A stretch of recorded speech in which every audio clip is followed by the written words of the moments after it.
These are not questions from me, but they are questions from the participants that we have received.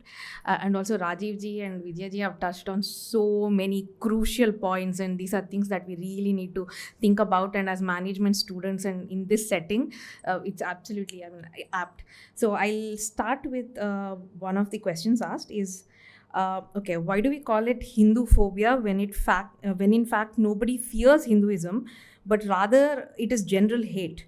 So shouldn't it be called Hindu hate rather than Hinduphobia? So the term, I started using the term Hinduphobia because of the popularity of the term Islamophobia. Now, we need to say we too are victims of the same thing. It's almost like tit for tat. So there is currency for Islamophobia, and therefore piggybacking on that, we can say we have equal right to being considered victims. Now, Islamophobia is not just fear of Islam. If you dislike, if you insult the Prophet, it's not fear of Islam. It is Islamophobia. So you'll be called Islamophobic if you say that a Prophet had this, that behavior, or something you don't agree with Allah and you don't like. Any insult to Islam is Islamophobia. It's not a fear of Islam only. So the literal meaning of a word is not necessarily the way the word has been coined and used in practice. Often the literal meaning of a word is one thing, but its coinage and what its implications are as an idiom, as part of the language, is different. So I think we don't have to be stuck on. There are people who are arguing there is no Hinduphobia, there is Hindu something else. I think what you are doing is when you quibble with semantics, you are harming the cause. The cause, you have to figure out what will get our point across the best, rather than what is the technically exact meaning.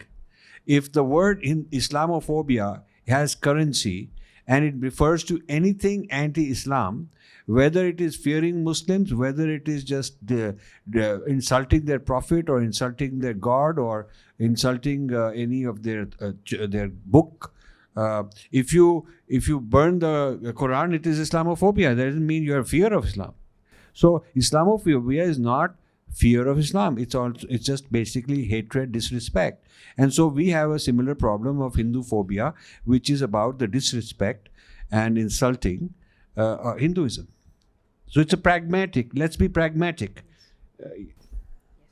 I also think the word phobia with fear, it's because you have fear, you are exhibiting, you have anxiety, and therefore that turns to anger and hatred. So I think that's how it came about. And also on a deeper level, the monotheistic religions do fear polytheism.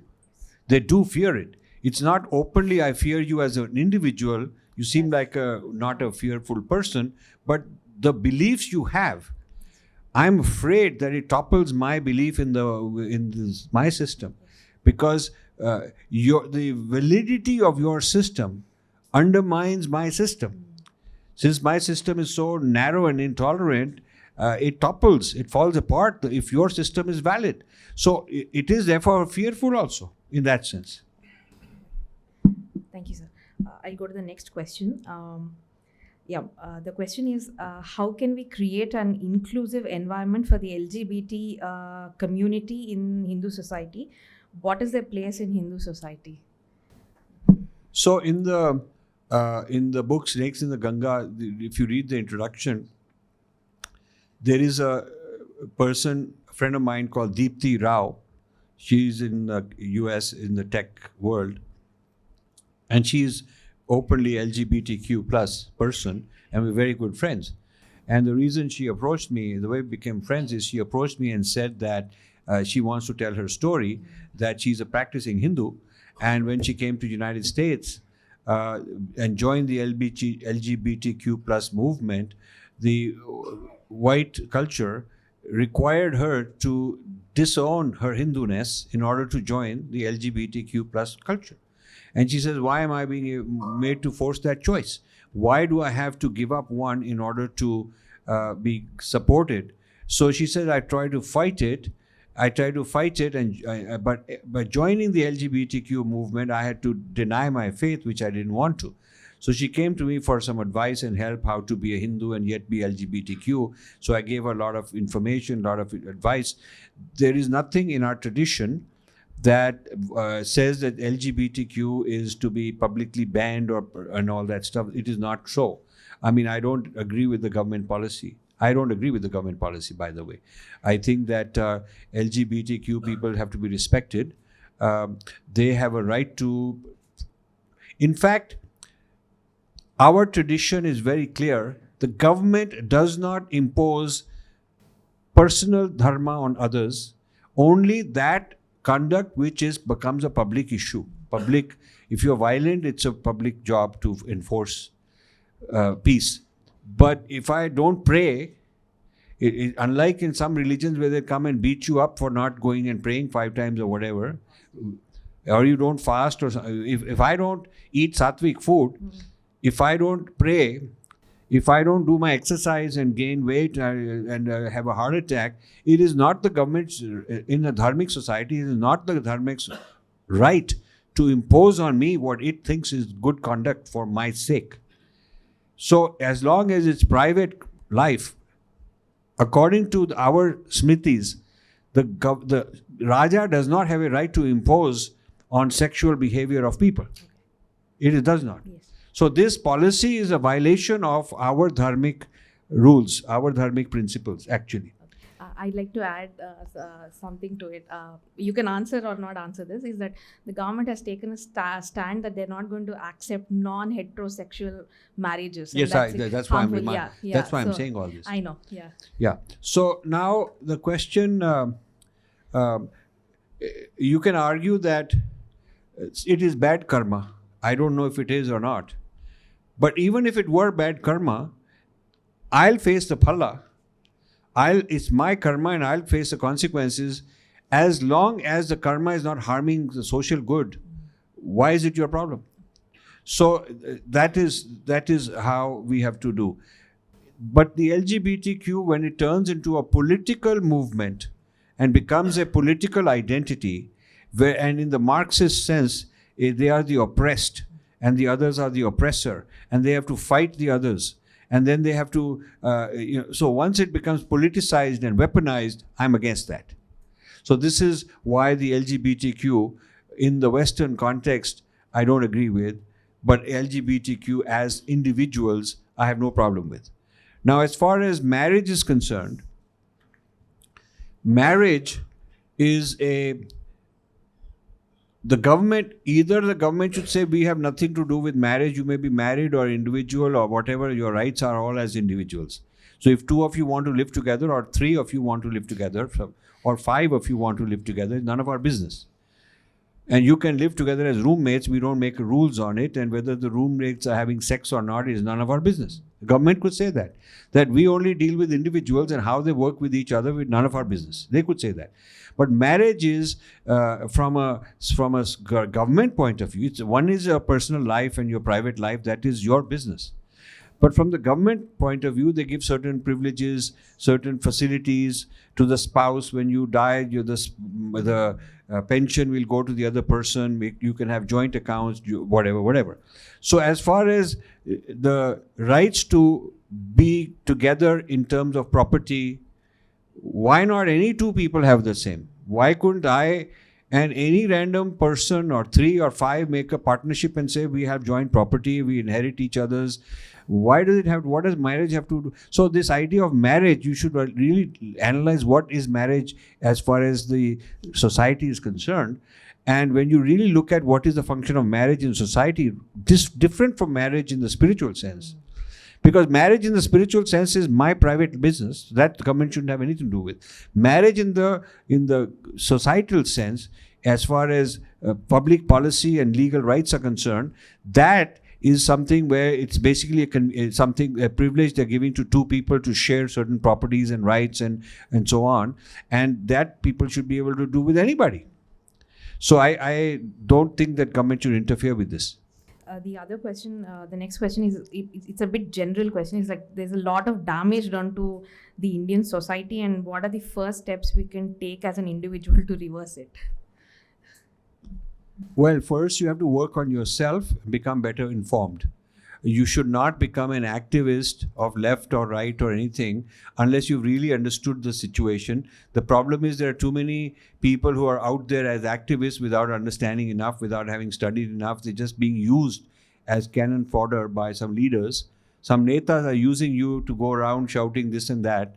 So firstly, just say, I'm not well informed. I'm not going to be under peer pressure to do anything. And second thing is, try to get informed. Try to understand these things for your own benefit by reading, by talking to people who are better informed, because you'll be a happier person when you know more about society, about your life. You'll be able to raise your kids better. You'll be able to have friends that you can have better conversations with. So I would say that the first thing to do is to become better informed. I also think that you should look at everything that you get in social media and other forms of media very critically. Critical thinking is lacking, and we need to look beyond what the message that they're trying to give, and that goes back into seeing who's behind this. So, for example, we look at anything that the UN does or the UNESCO does with great reverence.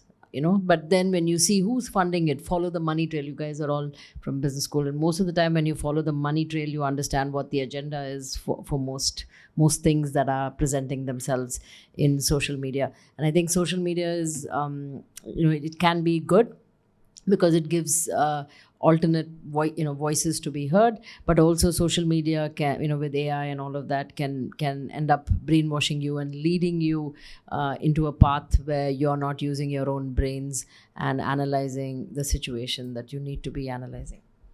Yeah, I'll go to the next question. The next question is, why are we Hindus not taught the basics of Veda or Indic philosophy in schools? You have to ask your school. You also have to ask your parents why they haven't done this. But historically, it's because actually after independence, India became less Hindu. The British were afraid to do too much harm. They did a lot of harm. But after independence, the brown-skinned became like the white man, the Nehruvian thing so became more British and European than the British were. So this, in the name of this Nehruvian secularism, they kind of got rid of educating us in our own traditions. And I think this is a huge crisis of inferiority complex in ourselves, very serious inferiority complex. And I must say this inflicts most Indians I come across, including most leaders, including whether they're very rich or not, they really have a deep down inferiority complex. The last question is again a general one, is that what can an ordinary person do to contribute to Hindu Rashtra? Well, first you should understand what is Hindu Rashtra, and it is not. I don't believe that the Vedic idea of Rashtra is similar or the same as the Rashtra Swayamsevak Sangh idea of Rashtra, even though their name begins with Rashtra. Even though I respect them, I feel they are good people. They have done a lot of good work, and I get along with their leaders, and we are good friends. But I think as far as Rashtra is concerned, if you look at the Vedic idea of Rashtra, and you should study that, it's a very different concept than the concept that is being propagated. So if you want to help Hindu Rashtra, you should understand what it is from the Vedic concept. And I also think that you have to work on yourself, be a role model. And if as one individual you're a role model serving your society, then you can propagate it to other people. But you cannot go around propagating something you don't practice. I also think a practice, what your family has passed down, whether it's Kula Devata worship, Ishta Devata worship, things like that, which you might at this age brush aside as simply rituals. I'm spiritual but not religious. Those kinds of ideas. I think you should reevaluate, because I think when you practice Hinduism, practice your family's sampradaya, that is when you keep the culture alive. You make it alive. It's not that, oh, somebody else is practicing, but I'm here to do good for the nation. But I think if you actually put it, and that's what Swadharma is, practice what has been handed down. And if your parents haven't handed it down to you, go to your grandparents' level, go to a great grand aunt or an uncle who will tell you who's your Kula Devata, who's your Ishta Devata, what do you do, what are the aradhanas you do to these deities. Keep your individuality alive, and that's how you keep diversity alive. Yeah, cook traditional foods, don't eat out. These are things that you can practice to keep Dharma alive. Good evening, everybody. My name is Shri Shaili. I am pursuing PGDM first year at IP. Good evening, sir. The guest speaker spoke about diversity, equity, index, and ESG also. I understand that westernization is coming into India, and our own identity and our own thinking process has been corrupted. But how is it related to only Hinduism is my question, because India is a secular country. We have so many religions, and why is it being focused on Hinduism? It is not being focused on Hinduism. The idea of diversity, equity, inclusion coming from a Western system should concern every Indian. It should concern an Indian Muslim, because it is not a Muslim idea. The diversity, equity, inclusion taught by McKinsey is not an Islamic idea either. So if there's an Indian Muslim, he should also be concerned about it. If there's an Indian Christian, even he has to think about whether this DEI should be controlled by some people sitting outside somewhere, and they should be evaluating us and certifying us, or whether our own country should come up with these indexes. Now, whether the concept of secular is a separate issue. If you want to debate secular, we can do that. India, when you say India is a secular country, is it that India should be a secular country, or India is a secular country? And is the idea of secular the idea of American, Western, European secular, or we have a different idea of secular? Because since it's a Western term, we've copied from the West. In the West, secularism doesn't mean anti-majoritism. It doesn't mean that. It just means that the state will not have a religion. It doesn't mean that Joe Biden doesn't have a religion. Personally, he does. He goes and puts his hand on the Bible and takes the oath. It doesn't mean that that is unsecular. He's not unsecular. It doesn't mean that Christmas is not a holiday. It doesn't mean that Christmas fireworks have to be banned because they want to be secular.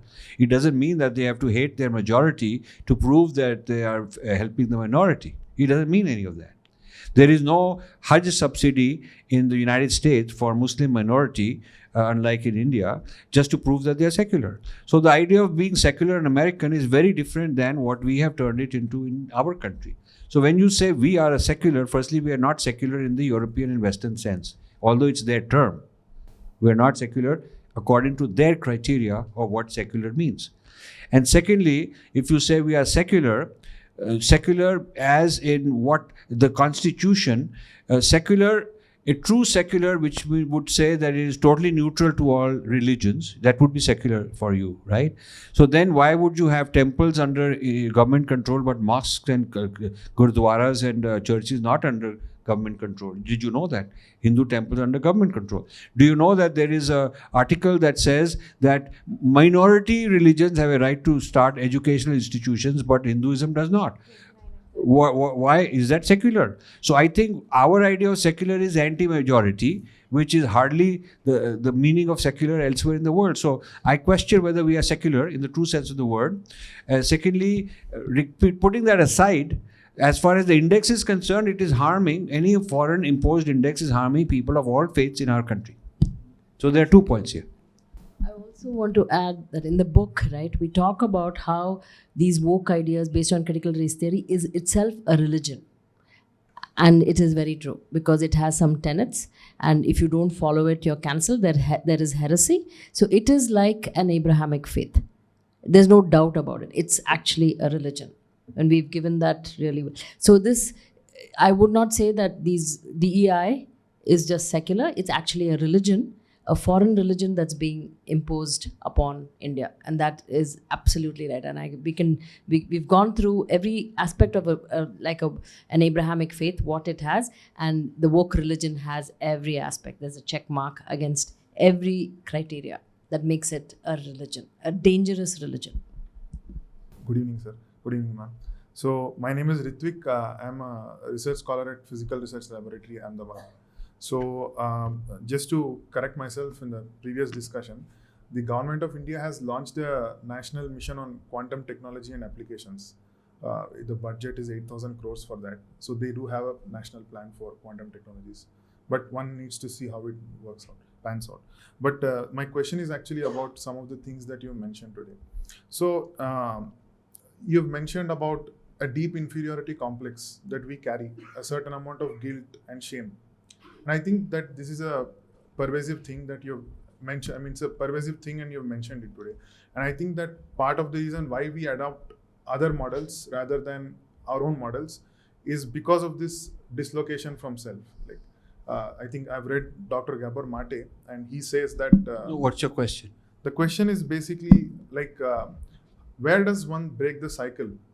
Like, we have adopted certain frameworks because of being dislocated from the self or something. Now, in order to actually go towards the source, like, how do we break away from this cycle? Like, like the more delocalized you become from yourself, you're adopting more and more foreign concepts, right? And then the more you adapt those things, the more you're going away from your roots. So it's like I think you're a physicist, so you'd be very clear, straight, direct to question. So let me try to see what you're asking. Are you asking the following question? If we are adopting foreign standards and indexes because we are disconnected with our roots, how do we go back? Is that the question? Yes, I mean, it seems that there's a vicious cycle here. Yeah, so that is the question. Then that is okay. So then I understand. So it's a straight question, because then once it's clear, then we try to answer it. So how to go back is not. It's a matter of leadership and policy. The government, the corporate sector could appoint a committee or a team or think tank to come up with what would be indexes for social justice and environment that are more conducive to our way of thinking. I mean, this would be something the gurus could do. This could be something the culture ministry could do. I mean, there are people with a lot of resources, lot of funding, budgets, and they're supposed to do these things. They're wasting money on a huge amount of useless things. So at least if there were an alternative proposal for indexing on the table, if somebody said this is an alternative to the Western idea, then it would be a matter of whether we have the courage to accept it. But we haven't even proposed our own alternative index. Therefore, it's a lack of initiative and a lack of leadership to do this development work. It's as simple as that.